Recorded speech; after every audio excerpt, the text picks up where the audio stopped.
Bonjour à tous et bienvenue. Je me présente, mon nom est Sarah et je serai votre animatrice dans le cadre de cette présentation qui porte sur le baccalauréat en sciences infirmières.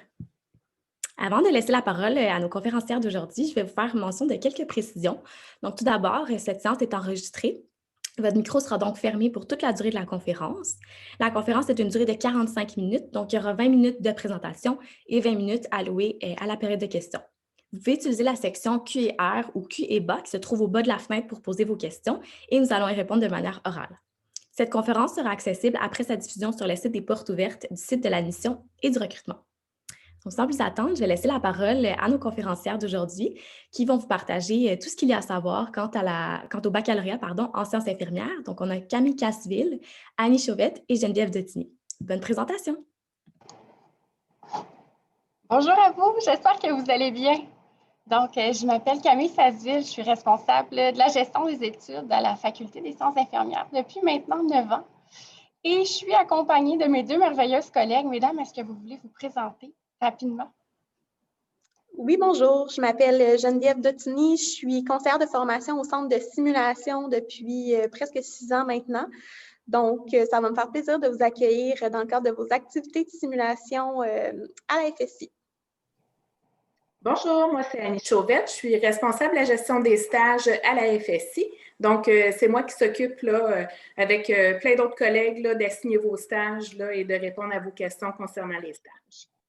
Merci de m'accompagner, mesdames, aujourd'hui. Donc, sans plus tarder, je vous partage mon écran avec la présentation. On vous a préparé une courte présentation d'à peu près 15-20 minutes parce qu'on veut vraiment se garder du temps pour répondre à vos questions. C'est vraiment pour ça qu'on est là aujourd'hui. Donc, je vous partage ça, cette présentation-là. Et voilà. Donc, c'est parti. Oh, bougez pas. On va aller chercher l'autre. Et on va la repartir du début. Je m'excuse, c'était gelé. Ah voilà, fiou! Donc, de quoi on va vous parler aujourd'hui? On va vous faire une présentation de la Faculté des sciences infirmières. On va vous parler de nos deux campus. On va vous présenter nos deux programmes au niveau du premier cycle, qui sont le baccalauréat initial et le programme de DEC-Bac. On vous glisse un petit mot sur les caractéristiques des diplômés. Évidemment, on aura un petit mot sur les conditions d'admission dans les programmes et finalement, les coordonnées pour nous joindre si vous avez des questions supplémentaires suite à la présentation d'aujourd'hui. Alors, qui sommes-nous? La Faculté des sciences infirmières de l'Université de Montréal. C'est la plus grande faculté francophone au monde. C'est l'une des deux premières facultés au Canada en ce qui a trait au nombre d'étudiants. Donc, on a actuellement à peu près 1500 étudiants, tous cycles confondus. C'est la faculté québécoise qui forme le plus d'infirmières détentrices d'un bac, d'une maîtrise ou d'un doctorat. Et on fait le choix de se faire évaluer. Donc, on a obtenu l'agrément de l'Association canadienne des écoles en sciences infirmières en 2016 pour une durée de 7 ans.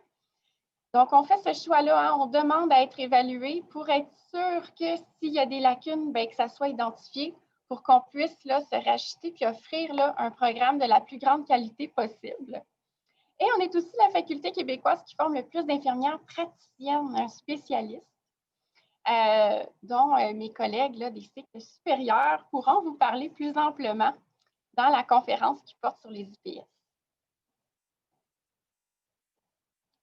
Alors, on a deux campus différents dans lesquels on offre les mêmes programmes.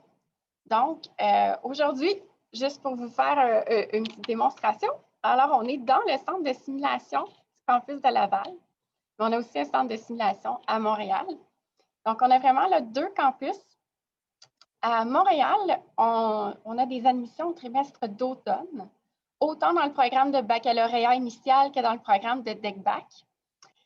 Les cours vont se tenir majoritairement sur le pavillon Marguerite-Duville, c'est là qui est notre centre de simulation, mais l'ensemble des autres cours pourraient avoir lieu dans les autres pavillons de l'Université de Montréal. Donc, je vais vous montrer une petite photo après les différents campus. C'est accessible via les stations de métro Université de Montréal ou Édouard-Montpetit, dépendamment du pavillon dans lequel vous avez votre cours cette journée-là. Au campus de Laval, on a des admissions autant à l'automne qu'à l'hiver. Tous les cours ont lieu dans le campus de Laval, puis c'est accessible là, via le métro Montmorency. En fait, le métro Montmorency est situé juste en dessous du campus. Donc, vous sortez directement là, dans le campus de Laval. Donc, ça, c'est comme une vue d'ensemble de Montréal et une petite vue de notre campus de Laval. Donc, on rentre dans le vif du sujet, la présentation des programmes. Donc, oups, trop vite, trop vite. Donc, on va vous parler des activités d'apprentissage dynamique. Probablement que vous avez entendu parler de nous un peu en ce sens. Donc, on va vous en parler un petit peu dans la présentation, puis on prendra le temps de répondre à vos questions en lien avec ça dans la période de questions par après. Je vais vous montrer la structure de cours et je vais aussi vous partager là, des liens pour aller visionner des vidéos complémentaires qui ont été là, enregistrées par la Faculté des sciences infirmières et qui sont disponibles sur notre chaîne YouTube. Donc, c'est parti pour les activités d'apprentissage dynamique. Probablement que notre réputation nous a précédés, mais vous savez probablement qu'ici, on ne fait presque pas de cours magistraux. La raison à ça, c'est qu'il y a, en 2004, l'équipe qui a créé la première version de programme en approche par compétences. Elle s'est demandé qu'est-ce qu'on peut faire pour que nos étudiants développent au maximum leurs compétences pendant qu'ils sont à l'école et qu'ils assistent à un cours. Donc, les études avaient démontré à ce moment-là que les étudiants retenaient à peu près 10 % de ce qui est dit dans un cours magistral. Donc, on s'est demandé qu'est-ce qu'on peut faire pour que les apprentissages et les activités fassent en sorte que l'étudiant intègre beaucoup mieux la matière. Donc, on a un peu tassé ça, le cours magistral. Il en reste un petit peu, mais vraiment pas beaucoup. La grande majorité de nos activités vont se faire en petites équipes. Donc, on va travailler, par exemple, sur des situations cliniques en approche par problème, que nous, on appelle des APSIC. Donc, approche par situation infirmière clinique. Donc, vous êtes dans une petite équipe d'environ 8 étudiants. Vous travaillez sur une situation clinique. Il y a un tuteur qui vous accompagne là-dedans. Et c'est comme ça qu'on vient acquérir là, les connaissances ou qu'on développe nos compétences en lien avec différents sujets. Ça me fera plaisir là, de répondre à vos questions en lien avec les APSIC. Je sais que généralement, là, il y en a plusieurs qui veulent savoir comment ça fonctionne. Donc, n'hésitez pas à nous écrire là, dans le petit onglet questions-réponses. Puis, on va vous revenir plus en détail par la suite. Geneviève, veux-tu nous décrire un petit peu les activités de simulation? Oui, bien, en fait, on offre à la Faculté des activités de simulation qui sont autant de bas, de moyen et de haut réalisme en utilisant toutes sortes de technologies différentes, que ce soit des mannequins hautement technologiques, de la réalité virtuelle ou même une salle immersive, comme je suis présentement ici, là, où un environnement est projeté sur les 4 murs de la salle. On utilise principalement la classe inversée comme technique pédagogique au centre de simulation. Donc, les étudiants doivent se préparer avant de se présenter. On leur offre pour se préparer des lectures, des vidéos qu'on a filmées nous-mêmes ici ou toute autre activité diversifiée aussi, finalement, là. Et donc, quand les étudiants se présentent au centre de simulation, ils ont 3 heures pour pratiquer des procédures qui sont contextualisées à un contexte de soins X. C'est pas mal ça. Merci Geneviève. Je vais maintenant passer la parole à Annie qui va nous dire 2 petits mots sur les stages. Oui, donc au niveau des stages, dans le fond, ce que j'ai le goût que vous sachiez, c'est que vous allez avoir des stages tout au long de votre parcours et ce, dès la première session. À la prochaine diapositive, vous allez voir là, tous les stages qui sont inclus là, dans le programme de baccalauréat en sciences infirmières.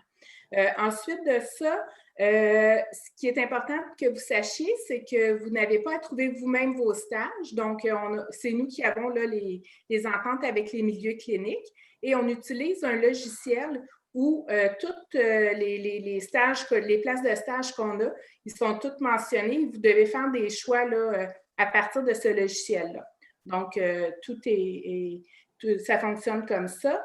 Par la suite, aussi, la majorité des stages, c'est dans la région de Montréal. On en a aussi sur la rive sud et la rive nord. Et si jamais si vous connaissez quelqu'un qui habite dans une région un petit peu plus éloignée, à Québec, Mont-Laurier ou peu importe, il y a toujours possibilité aussi que nous, on puisse faire les démarches là, pour vous trouver un stage là, dans ces régions-là. Merci, Annie. Alors, on rentre dans les structures de programme. Donc, ce que vous voyez ici, ce sont les 3 années du programme de baccalauréat en sciences infirmières formation initiale. Sur la prochaine diapositive, je vais avoir la structure du programme de DECBac, mais les étudiants qui sont déjà inscrits à la technique en soins infirmiers, gardez quand même l'oreille ouverte parce qu'on a une année et demie qui est commune à nos 2 programmes. Donc, je vais quand même donner de l'information qui est spécifique aussi au programme de DECBac. Je ne vais pas passer au travers de la description de chacun des cycles de cours parce qu'on manquerait de temps. Mais ce que je vais vous inviter à faire, c'est que si vous voulez vraiment aller voir à quoi correspond chacun des cycles de cours, dans notre kiosque virtuel, les fiches de programme sont là. Et là, vous allez vraiment pouvoir cliquer dessus puis aller voir le descriptif de chacun des cycles de cours. Mais je vous fais quand même une explication plus générale.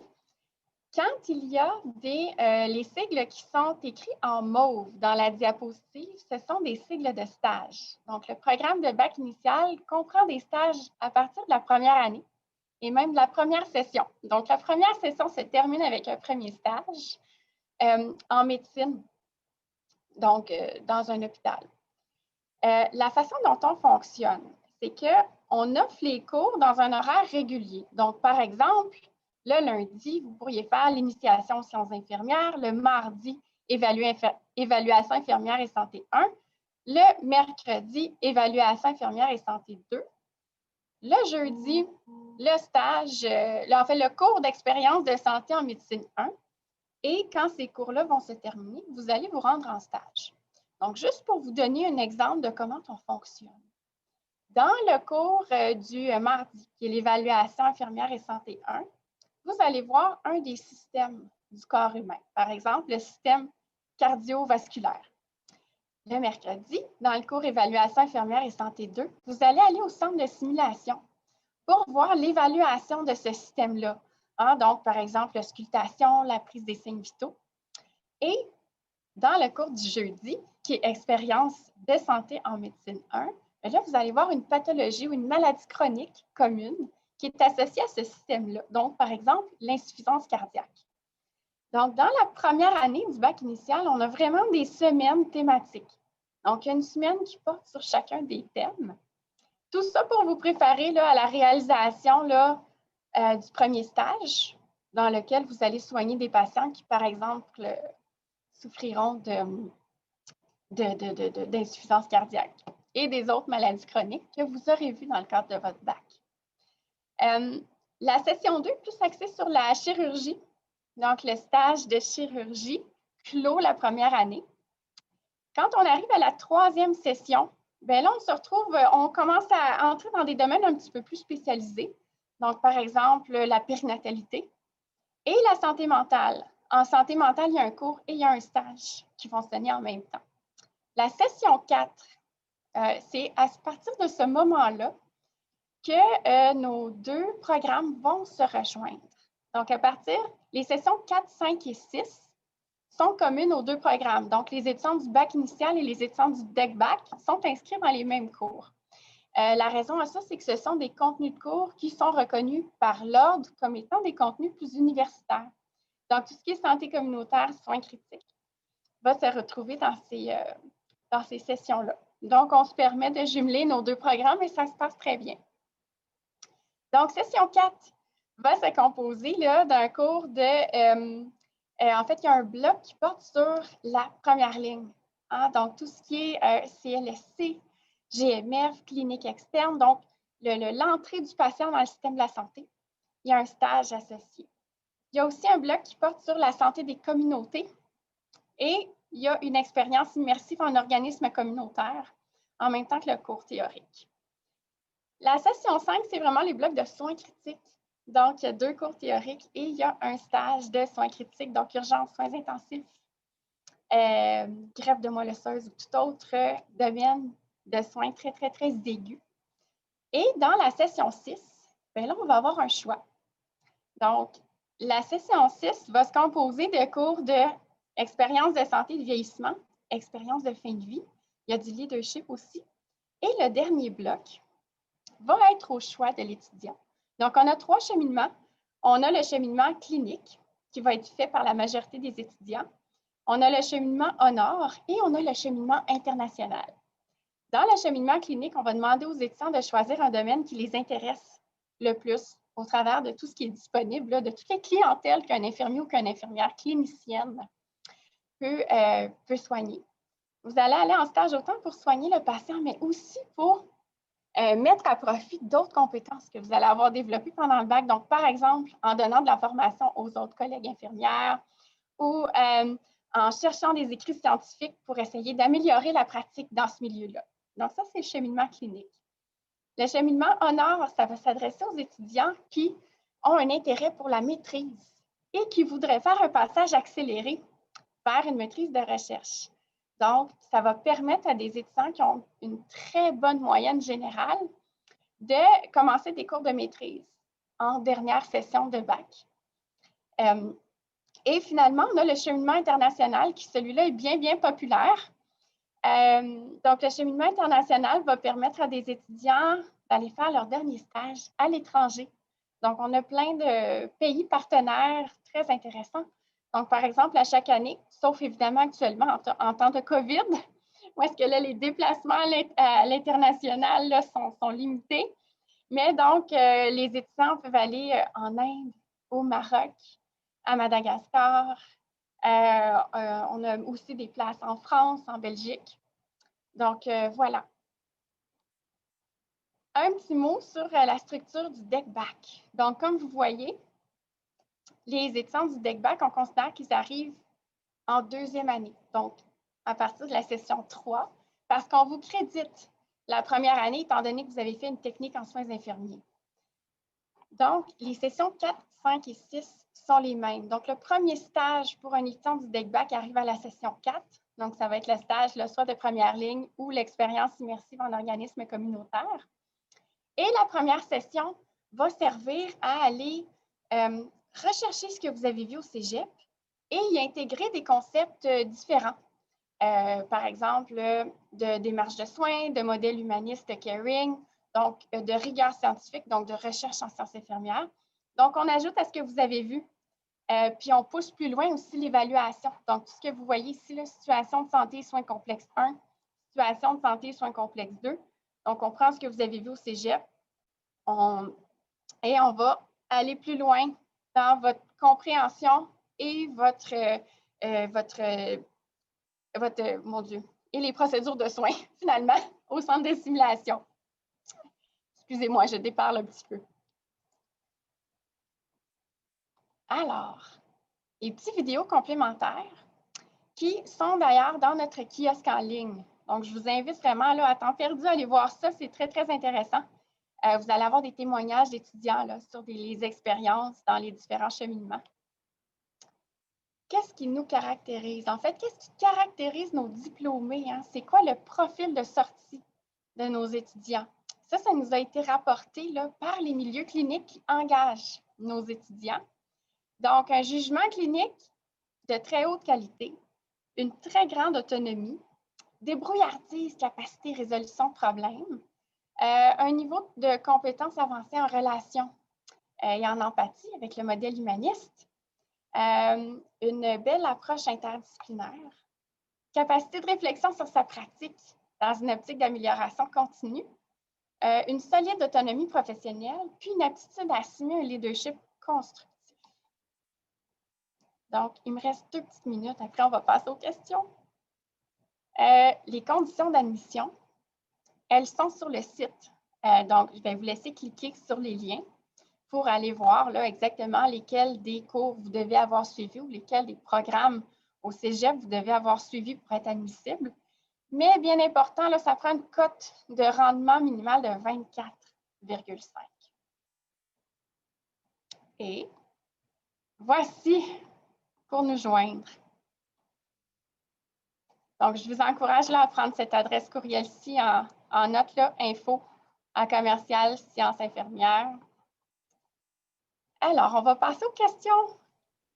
Donc, mesdames, merci beaucoup. On va maintenant prendre le temps de répondre justement aux questions qui nous ont été posées. On en a quand même quelques-unes. Donc, tout d'abord, est-ce qu'il y aura une possibilité de reculer dans les questions du TFLM? Je ne suis pas certaine que je comprends bien la question. Le TFLM, c'est le test de français Laval-Montréal. Donc, ça, c'est une exigence d'admission. Donc, tous les étudiants qui sont admis dans un programme de sciences infirmières doivent se soumettre au TFLM. Et dépendamment du résultat, doivent suivre ou pas des cours de français de mise à niveau. Donc ça s'ajoute dans le fond, là, même ceux qui ont fait l'épreuve uniforme de français au cégep, vous devez quand même vous soumettre au TFLM. C'est une exigence d'admission dans le programme. Excellent. On a une autre question. Dans la période de la COVID, comment vous fonctionnez avec l'APSIC? Je ne sais pas si je le prononce bien. Oui. Peut-être que je pourrais commencer peut-être avec l'aide de Geneviève par expliquer ce qu'est un APSIC. Puis après ça, on vous dirait qu'est-ce qu'on a fait avec ça en période là, de COVID-19. En fait, un APSIC, c'est un moment où les étudiants sont regroupés ensemble en petits sous-groupes pour décortiquer une situation infirmière clinique X. Tantôt, Camille donnait l'exemple où vous décortiquez, par exemple, une situation d'insuffisance cardiaque ou bref, c'est un moment où vous êtes regroupés ensemble pour décortiquer une situation et vous êtes bien sûr, vous n'êtes pas laissé à vous-même, là, vous êtes encadré par une tutrice qui, elle est coachée, formée, recrutée par la professeure ou la chargée de cours. Donc, je ne sais pas, Camille, si toi, tu veux expliquer comment se passe la psych en temps de COVID. La psych, il y a 3 périodes distinctes à la psych. Il y a une portion dans laquelle on est avec notre équipe. Il y a une portion dans laquelle on est tout seul. On va faire les lectures que le tuteur nous a suggéré de faire pour prendre connaissance là, de la théorie. Puis ensuite, il y a un retour avec notre équipe. Donc, on les a faites en ligne, ces APSIC-là, depuis le mars, le fameux mars 2020. Je vous dirais que ça se passe bien. On fonctionne avec l'application Teams, qui est une application qui est très collaborative, hein, qui permet de rassembler, par exemple, les 40 étudiants d'un même groupe dans un même canal et ensuite de les laisser aller travailler en petite équipe de 8 à 10 étudiants entre eux pour faire les démarches d'APSIC. Et le tuteur peut voir le travail que les étudiants font dans Teams parce qu'il a accès, par exemple, aux documents que les étudiants complètent. Il peut se joindre virtuellement à l'équipe et voir comment ça fonctionne. Donc, ça va bien, les APSIC en ligne. Honnêtement, on l'a essayé pour une première fois en mars et ça a bien été. Fait qu'on continue de l'avant avec ça pour l'instant. Hein, c'est sûr que cette année, là, donc pour l'année 2020-2021, on est en ligne. À partir de l'automne prochain, bien là, on attend. Hein, on verra là, comment la fameuse situation entourant la COVID-19 évolue. Puis quelles seront les consignes là, du gouvernement et de l'équipe du recteur pour la présence des étudiants là, à l'université. Si je peux me permettre d'ajouter, il y a du présentiel, même en période de COVID, il y a du présentiel pour les activités de simulation qu'on a jugées comme étant essentielles. Donc, on a regardé chaque cours clinique dans lequel il y a des activités de simulation, par exemple le cours de chirurgie. Puis là, on s'est dit quelles procédures doivent impérativement être pratiquées par les étudiants avant d'aller en stage de chirurgie. Donc là, on s'est dit, bon, ben, les prises de sang, les médicaments intraveineux, comment installer une sonde urinaire, ça, c'est des procédures vraiment que les étudiants doivent toucher, manipuler avant leur stage. Donc, on a offert des séances en présentiel pour venir pratiquer ces procédures-là. Il faut savoir qu'au centre de simulation, on a pris des mesures extrêmement sécuritaires pour vraiment s'assurer de la sécurité de tout le monde, que ce soit des étudiants ou du personnel enseignant. Donc, il y a des mesures comme par exemple pas plus que 36 étudiants à la fois au centre de simulation, tout le monde porte visière, masque chirurgical, blouse, gants et tout. Donc, c'est quand même très sécuritaire de venir en présentiel, mais bien évidemment, dès qu'un étudiant a n'importe quel signe et symptôme, ne se présente tout simplement pas. Excellent, merci beaucoup. On a... Ah, excusez, est-ce que vous voulez rajouter quelque chose? Non, non, c'est bon. On peut poursuivre. Parfait. On a des questions par rapport aux stages. Les stages sont-ils rémunérés et aussi, est-ce qu'il y a possibilité de faire des stages à l'étranger? Annie? Non, les stages ne sont pas rémunérés. Sur des courtes périodes aussi. Puis entre ça, vous avez également là, vos cours, là, le cours du stage là, qui continue. Et pour les stages à l'étranger, comme Camille le mentionnait, c'est seulement lors du dernier stage. Pour certaines personnes, là, je ne sais pas si tu veux parler plus de l'admissibilité, Camille, là, mais pour certaines personnes, effectivement, c'est possible. Donc, en fait, là, pour ajouter à ce qu'Annie mentionnait, il y a un stage dans l'ensemble du bac qui est rémunéré. Hein, il y a eu, là, il y a 2 ans, je crois, là, des revendications qui ont été faites auprès du gouvernement pour qu'en sciences infirmières et dans d'autres professions, par exemple en enseignement, il y ait au moins un stage rémunéré. Donc, le stage d'intégration, qu'il soit dans le cheminement clinique ou dans le cheminement international, c'est un stage de 6 crédits et les étudiants ont accès à une bourse de soutien à la persévérance des stagiaires qui est octroyée par le ministère de l'Enseignement. Ça donne droit à 2 800 $ aux étudiants qui effectuent le stage d'intégration là, dans un programme de bac en sciences infirmières. Donc, c'est quand même un bon montant. Puis, effectivement, là, oui, c'est ça, les stages à l'étranger, là, ça va s'adresser aux étudiants qui auront maintenu une moyenne générale de 3,5 sur 4,3 et qui auront un intérêt et un haut niveau de débrouillardise pour aller à l'étranger. Donc, il y a un processus de sélection qui est en lien avec ce cheminement-là. Mais je vous dirais que des fois, on peut avoir 10 à 12 étudiants là, qui partent à l'international dans le cadre là, du dernier stage. Super, merci. On a une autre question. Pour ceux qui commencent le bac, entre parenthèses, formation initiale à l'hiver 2021, est-ce que les cours se donneront en ligne? Oui, oui. Donc oui, les cours sont en ligne, mais un peu comme ce que Geneviève disait tout à l'heure, la majorité des cours ont lieu en ligne, mais il y a des activités de simulation. De mémoire, là, pour les étudiants de première session, c'est 2. Il y a 2 activités de simulation, hein, Geneviève, en présentiel. Pour la session 1, il y en a 2. Oui, c'est ça. Merci. Parfait, merci beaucoup. On a aussi une autre question. Y a-t-il des cours dans la période d'été? C'est une excellente question. Puis la réponse à ça, c'est non. Puis je vous dirais que c'est beaucoup parce que dès la fin de la première année, vous pouvez déjà travailler comme externe en soins infirmiers.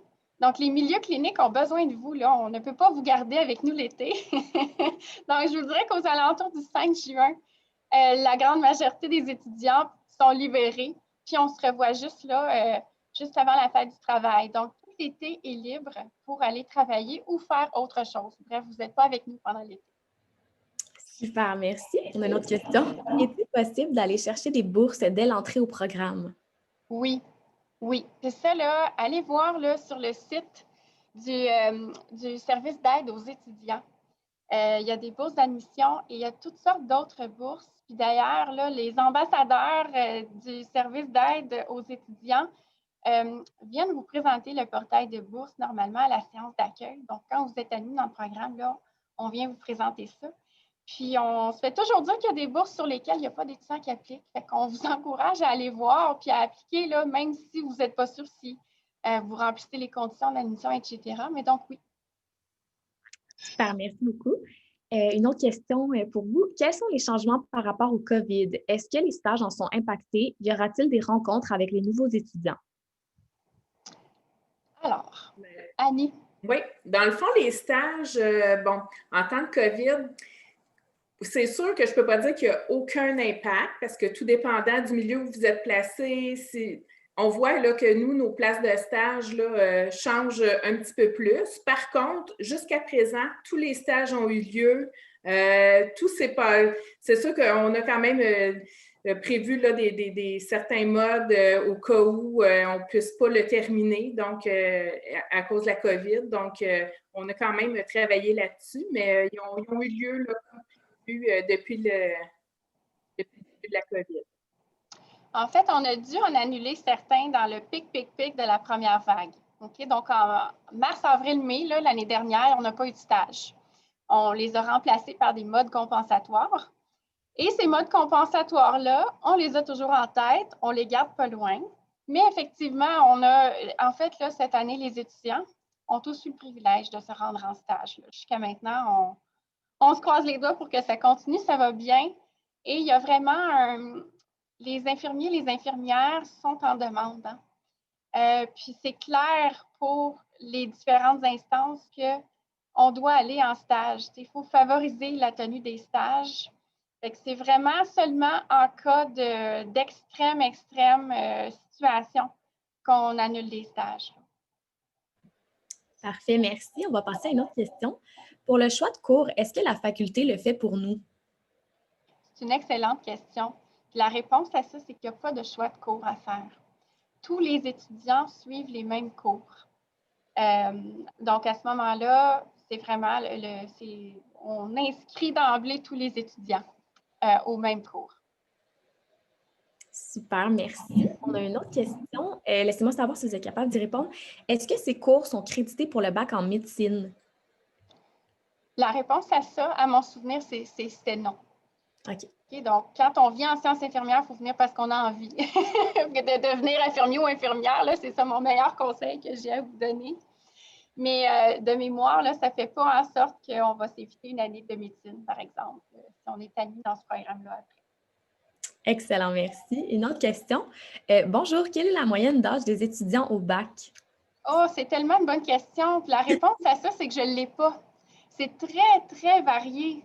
Hein, j'ai des étudiants qui, par exemple, sont fraîchement sortis du cégep et qui ont fait leur parcours académique là, tout d'un coup. Donc, qui ont, par exemple, dans la très jeune vingtaine. Mais j'ai aussi des étudiants qui se réorientent. On a déjà eu des étudiants là, qui avaient jusqu'à 55 ans, par exemple. Donc, c'est très varié comme clientèle. On a des étudiants de tous les âges. Wow, c'est intéressant. Parfait. On a une autre question. Pour la maîtrise suite au bac, qu'est-ce que cela amène de plus? Ça ouvre des portes pour des postes différents. Si vous restez là, dans la journée, il y a d'autres présentations de mes collègues du deuxième cycle sur les différents programmes de maîtrise, mais ça va ouvrir la porte à des postes plus haut placés en gestion, par exemple, ou en formation. Par exemple, là, mes chargés de cours, ceux qui enseignent aux étudiants, ont minimalement une maîtrise en sciences infirmières. Les professeurs détiennent un doctorat, un post-doctorat, etc. Donc, il y a beaucoup d'ouverture dans la formation, dans la gestion, dans l'administration, mais aussi au niveau clinique. Hein? Par exemple, les cadres conseils, certaines monitrices cliniques ou autres termes, là, des fois qui diffèrent un peu de ce que moi j'ai connu quand j'étais dans le milieu, sont occupés par des infirmiers ou des infirmières qui détiennent des diplômes d'études supérieures, là, comme des maîtrises. Entre autres, comme Geneviève et moi. Là. Hein? Geneviève et moi, on a fait notre maîtrise pour avoir accès au poste qu'on occupe actuellement. Super, merci. On a une autre question. Est-ce qu'on peut travailler comme PAB et faire le bac initial? Certainement. Et d'ailleurs, les étudiants sont recrutés très, très rapidement par nos différents milieux cliniques partenaires. Je vous dirais qu'il y a des étudiants qui, dès la première session de bac initial, travaillent comme préposés aux bénéficiaires. Geneviève, peut-être que tu pourras me corriger, mais on voit entre autres les méthodes du PDSB. Geneviève, là, peux-tu nous rappeler c'est quoi déjà PDSB, là? C'est les principes... il y a beaucoup d'écho. C'est les principes de déplacement sécuritaire des bénéficiaires. Et donc, ces principes-là sont nécessaires pour être préposés aux bénéficiaires. Donc, les étudiants peuvent être embauchés dès la première session là, à ce titre-là dans les milieux cliniques. Super, merci à vous deux. On a une autre question. Peut-on exercer dans d'autres provinces avec un bac en sciences infirmières? Oui, certainement. Ce qui diffère dans les autres programmes, pas dans les autres programmes, dans les autres provinces, c'est l'examen d'entrée à la profession. Donc, par exemple, les étudiants ici qui terminent une technique en soins infirmiers ou qui terminent un baccalauréat initial en sciences infirmières ont accès à l'examen professionnel qui est régi et qui est géré par l'Ordre des infirmières et infirmiers du Québec. Donc, cet examen-là va vous donner le droit de pratiquer au Québec. quand on change de province ou quand on change de pays, bien là, il faut faire l'examen de l'ordre ou de l'instance là, de ces provinces-là ou de ces pays-là. Mais la formation est reconnue. Excellent. Autre question. Afin de devenir super infirmière, qu'est-ce qu'il faut faire comme études en plus du bac? Le terme super infirmière qui est utilisé là, dans les médias, en fait, ça fait référence aux infirmières praticiennes spécialisées. Donc, c'est un programme de maîtrise. Et ce qui va être demandé, en fait, pour avoir accès à ce programme de maîtrise-là, c'est d'avoir fait 2 ans, l'équivalent de 2 ans à temps plein de travail dans la spécialité qui nous intéresse. Donc, par exemple, un étudiant qui ferait son bac initial, ça prendrait 3 ans. Il irait travailler 2 ans à temps plein dans un domaine connexe de celui auquel il veut avoir accès dans la formation d'infirmière praticienne spécialisée. Et ensuite, il irait faire un 2 ans de maîtrise. C'est un diplôme de maîtrise plus un diplôme complémentaire là, spécialisé, mais ça prend 2 ans. Super, merci. On a une autre question. Oh, désolée pour l'écho. Bonjour, est-ce que les admissions pour ce programme sont ouvertes pour la période d'hiver 2021? C'est fini, malheureusement, pour l'hiver 2021. Ça se terminait le 1er novembre. Mais vous pouvez faire votre demande d'admission pour l'automne 2020 sur le campus de votre choix jusqu'au 1er février si vous êtes déjà un étudiant universitaire ou jusqu'au 1er mars si vous êtes un étudiant qui provient du cégep. Parfait, merci. On a une question quand même intéressante. Pour une étudiante qui hésite entre McGill et l'UDM, qu'est-ce qui vous différencie et quelles sont les raisons pour lesquelles je devrais vous choisir? C'est sûr que moi, je connais le programme de l'Université de Montréal. C'est sûr qu'on connaît un petit peu ce que nos concurrents font. Je vous dirais qu'on est vraiment un programme qui est réputé pour être extrêmement axé sur la pratique.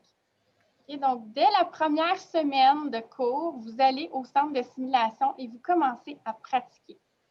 Je vous dirais que ce qui va vraiment faire une différence aussi entre nos étudiants par rapport aux autres étudiants des autres universités, c'est tout ce qui est l'autonomie. Et là, c'est comme si nos méthodes d'apprentissage faisaient en sorte que l'étudiant, même quand il devient infirmière ou infirmier par après, dès qu'il se pose des questions, il va avoir le réflexe d'aller chercher, de se questionner, de lire un article scientifique. Donc, on a un profil d'étudiant très curieux, très autonome, qui continue de vouloir avancer parce que c'est sûr hein, que la science infirmière, un peu comme la science médicale, ça évolue très rapidement. Donc, il faut se remettre à jour. Puis nos méthodes d'apprentissage font en sorte que les étudiants demeurent dans cette ligne de pensée-là, de toujours vouloir savoir plus, de toujours vouloir s'améliorer. Donc, c'est ça. Je vous dirais, nos méthodes d'apprentissage, le profil de sortie de nos étudiants, puis le fait que c'est très, très pratique à l'Université de Montréal.